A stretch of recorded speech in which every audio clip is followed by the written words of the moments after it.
Hi. I hope you're all hanging in there in this unique time of ours. Today, I wanted to share a second video in my series on how to cancel and reschedule events. And this also goes for incentive trips, national sales meetings, conferences, training sessions, any big event where you've booked space, and sometimes transportation, airline tickets, and other suppliers. In yesterday's video, I talked about the decision to cancel and the steps that you want to take in making that decision and notifying the hotel. And the main things that I wanted to just reiterate from yesterday's video is that it's smart to go slow. It's not a great idea to just call a hotel and say, look, coronavirus, we're going to have to cancel. Just cancel our space and we'll talk about the details later. That puts the hotel in the position of leading the negotiation process. It gives them the power to say, okay, you've canceled, we've released your space, here's what you owe us, or here's what the penalty is.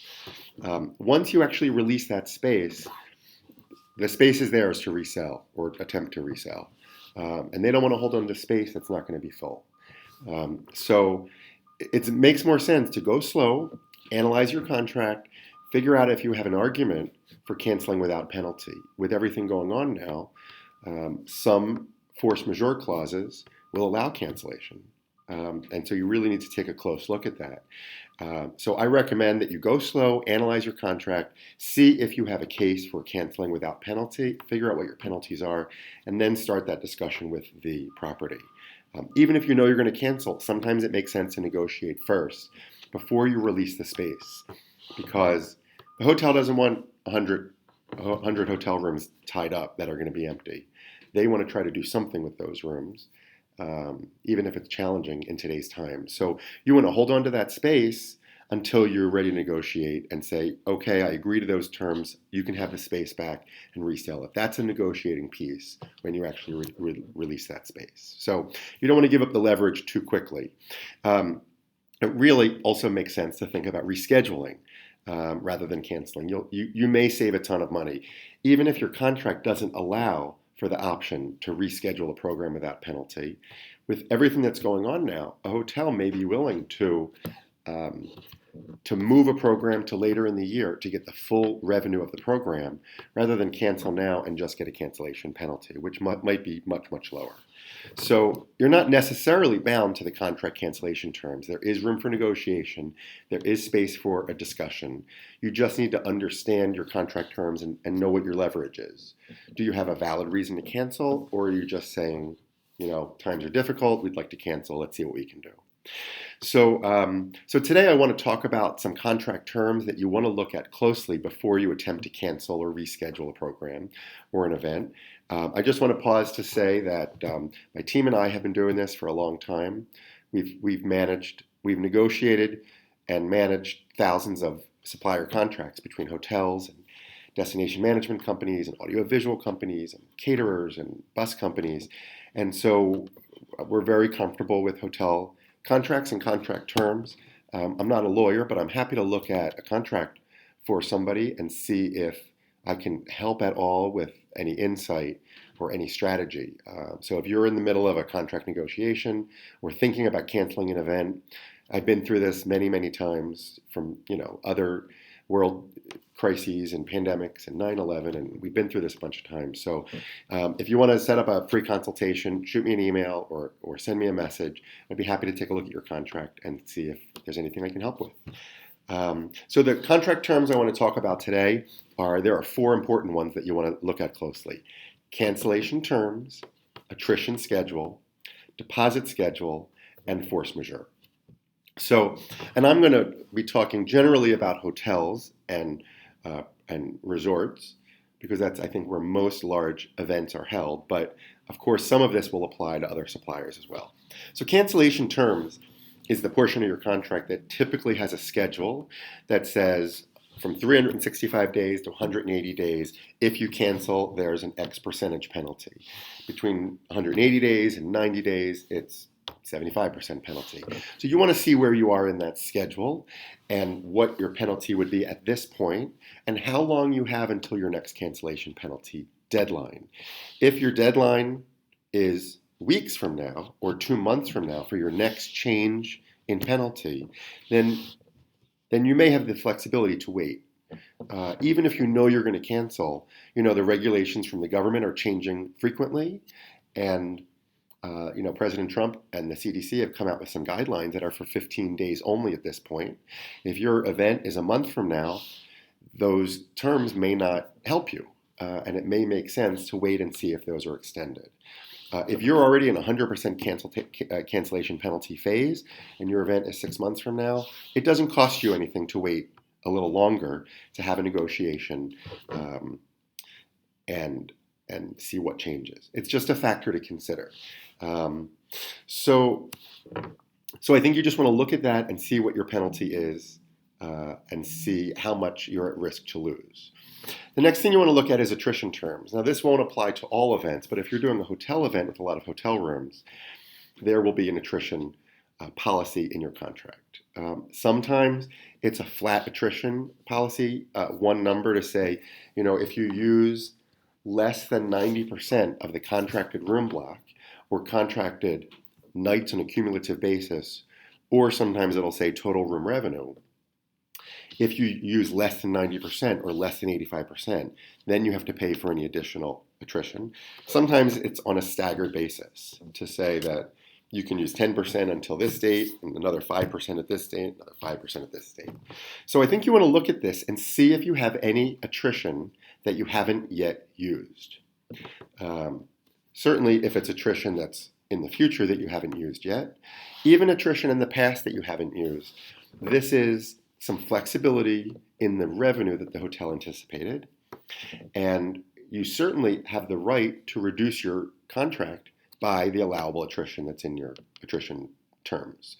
So if your event, let's say, is a few months out, and you have one more attrition deadline for 20% that you can reduce by another 20%, even if you're going to cancel today, it's worth making the argument to say, you know what, I want to take that attrition first.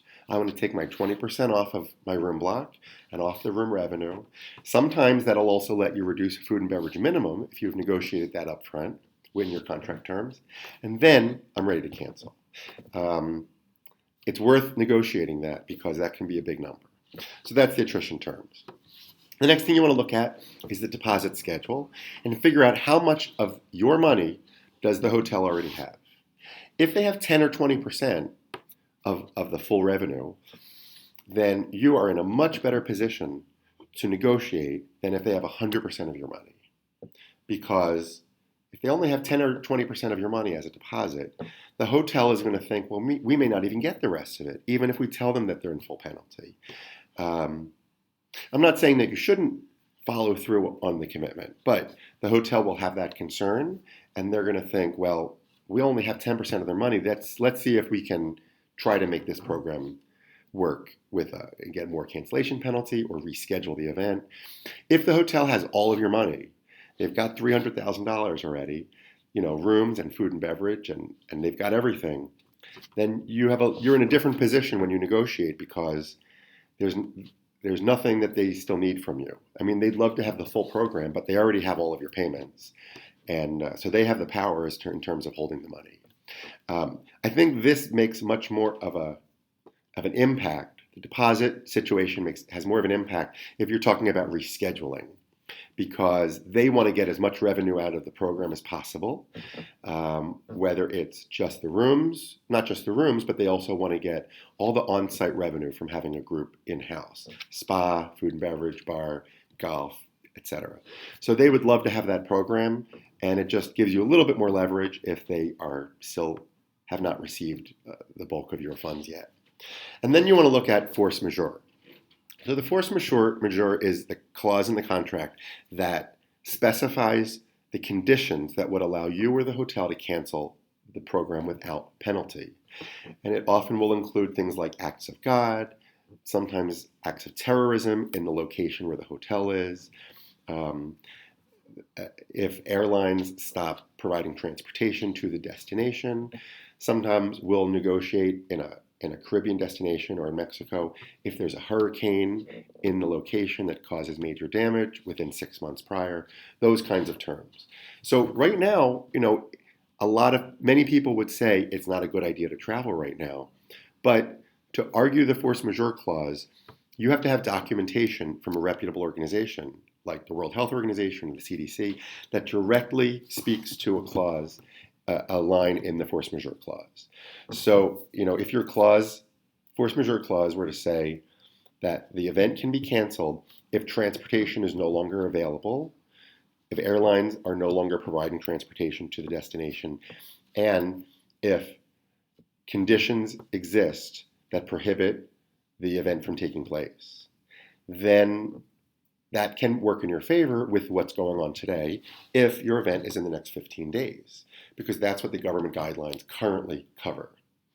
But even within that, there's an argument to be made. If your event is in Des Moines and most of your people are driving, then the hotel could argue, well, you could still have the event, people can drive, and majority of your people can attend, and the government has not shut down our hotel yet, and you could still have your event.